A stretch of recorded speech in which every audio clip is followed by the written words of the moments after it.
Передача полномочий по закупке лекарств для пациентов с редкими диагнозами на уровень Москвы позволит республиканскому бюджету сэкономить порядка 110 миллионов рублей, сообщили в Минздраве Коми.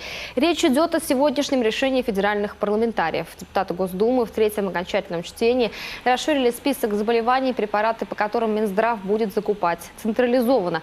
Итак, речь идет о следующих диагнозах: гемолитика, уремический синдром, юношеский артрит с системным началом и мукополисахаридоз первого, второго и шестого типов.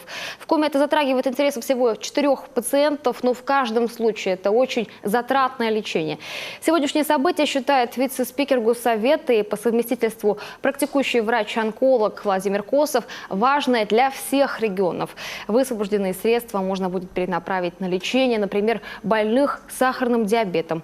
Кроме того, оптовая закупка обязательно снизит стоимость препаратов на 20-30%. Позитивно на сотни, миллионы, на миллиарды рублей по спасению этих детей и для того, чтобы они были трудоспособными и чтобы родители, у которых родился такой ребенок, могли не беспокоиться и не бегать по телевидению, там, соберите деньги, пожалуйста, вот, чтобы спасти этого ребенка. Таких в стране, не скажу, что очень много, слава богу, не очень много, но стоят они очень дорого. И сейчас федеральный центр берет это на себя.